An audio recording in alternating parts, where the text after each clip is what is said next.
Tadi saya bilang kalau di percaturan kita tentang jeruk.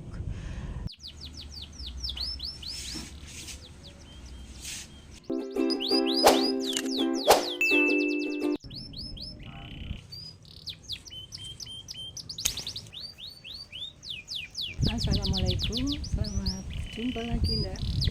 Sekarang saya ajak kebun saya yang super duper sempit, tapi penuh dengan tanaman-tanaman yang saya butuhkan untuk kebutuhan keseharian saya. Ini sekarang saya mengajak Anda untuk melihat tanaman jeruk nipis saya. Jeruk nipis itu kalau di kampung dibilangnya jeruk pecel ya.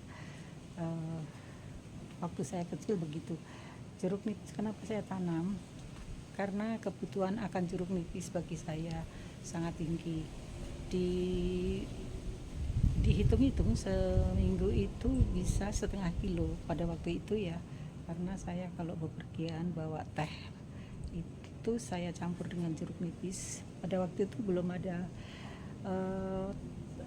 belum viral ya, lemon dan air itu belum viral, tapi sebelumnya saya udah bawa kemana-mana, bawa minuman jeruk nipis dan teh, dimasukkan di dalam Tupperware, bukan satu gelas ya, tapi satu botol Tupperware yang besar itu habis sesiang bepergian itu, bawa itu habis.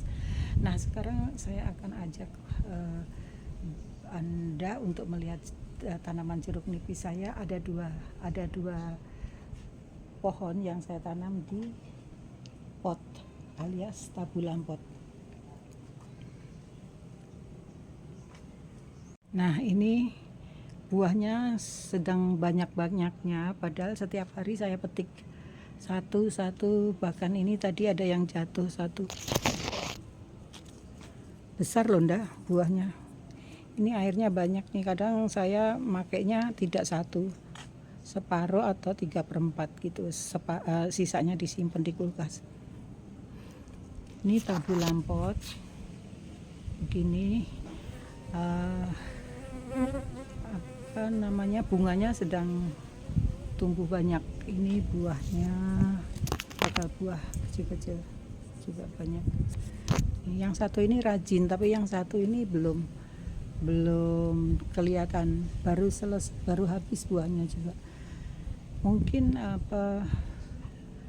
ini dulu hampir mati. Saya punya 5 pot jeruk nipis, tetapi yang satu saya kasih orang, yang satu mati, yang satu lagi kemana ya, di atas gitu. Jadi pemenuhan tentang jeruk nipis saya sudah cukup dengan tanaman-tanaman yang ada di halaman sempit saya ini. Sudah tidak pernah membeli lagi. Sekarang kalau hitung-hitungan pengeluaran saya kalau sebulan untuk kebutuhan jeruk nipis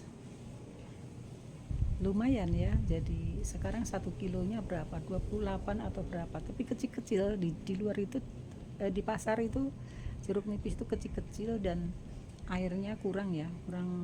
Kalau ini kan airnya banyak. Ini banyak sekali airnya.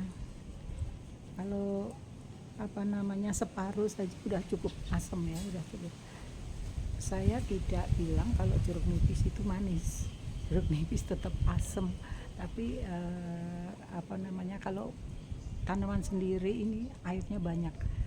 Mungkin kalau di pasar itu airnya sedikit karena masih muda udah dipetik, buru-buru mau dijual mungkin ya. Jadi tidak memikirkan sudah tua atau sudah matang, atau pokoknya menghasilkan uang. Kalau enaknya ini menanam sendiri apa-apa itu secukupnya, sesuai kebutuhan kita. Bahkan kalau lebih ya bisa dibagi-bagikan ke siapa aja yang membutuhkan. Jeruk nipis ini selain membersihkan muka, membersihkan, melarutkan lemak juga menurut saya ya, pengalaman saya nih, bukan sok pinter atau gimana, jeruk nipis itu membuat rutin kita ke BAB, membuat ke belakang itu bahkan mungkin bisa 4 kali untuk ke belakang, berarti kan semua isi perut kita sudah habis dibersihkan sama jeruk nipis. Kemudian juga makanya tidak bisa melar ya, di samping makanan-makanan yang saya jaga, saya tidak diet, tapi saya tetap makan nasi 3 kali sehari, karena kalau tidak makan nasi sekali aja kepala saya pusing. Jadi saya tetap makan nasi 3 kali sehari, tapi dengan porsi yang nggak terlalu banyak, secukupnya, secukupnya. Jadi itulah cerita mengenai jeruk nipis, kenapa saya menanam jeruk nipis, dan memang saya mengkonsumsi jeruk nipis. Untuk itu saya tanam sendiri. Mungkin untuk yang lain kalau ingin seperti saya menanam sendiri, apalagi halamannya atau tanahnya luas, wah itu bisa jadi komoditi, bisa jadi cuan gitu. Tapi kalau sudah menanam jeruk nipis dan dengan lahan yang luas, jangan masih muda-muda dipetik ya, pesan saya, sesuai aja, mateng gitu, jangan terlalu ini menghitung supaya yang pembelinya tuh juga puas gitu. Kalau jeruk nipisnya tua, setengah tua ke atas lah, hampir tua, jangan terlalu tua juga, airnya sudah terlalu banyak. Nah itu kalau dijual seperti itu pasti banyak langganannya nanti. Kembali lagi kepada jeruk nipis. Kenapa jeruk nipis saya itu berbuah terus? Karena penuh kasih sayang. Seperti ini, dibelai, disayang, diajak ngomong. Kalau pas lagi tidak ada kerjaan atau bagaimana, saya selalu mengajak ngobrol. Lalu diberi pupuk atau pupuk ini buatan sendiri, pupuk seperti lindi, seperti kompos buatan sendiri. Kompos saya dari daun-daunan di sini saya tidak buang. Nanti ceritanya akan saya ceritakan di video yang akan datang, bagaimana kita mengurusi sampah-sampah. Jeruk nipis banyak sekali manfaatnya, di samping ya membersihkan lemak juga, terus membuat kita menjadi langsing ya. Itu karena selain jeruk nipis juga ada makanan-makanan lain, karena saya juga tidak makan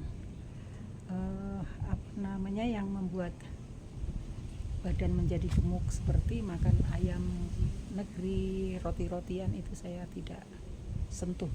Jadi makanan saya termasuk makanan sehat, makanan pilihan. Kalau makanya saya menanam sendiri, banyak yang saya tanam sendiri untuk makanan, karena yang makan hanya sendiri, karena di rumah berdua, tetapi banyakkan yang makan sayur saya. Suami saya jarang makan sayur.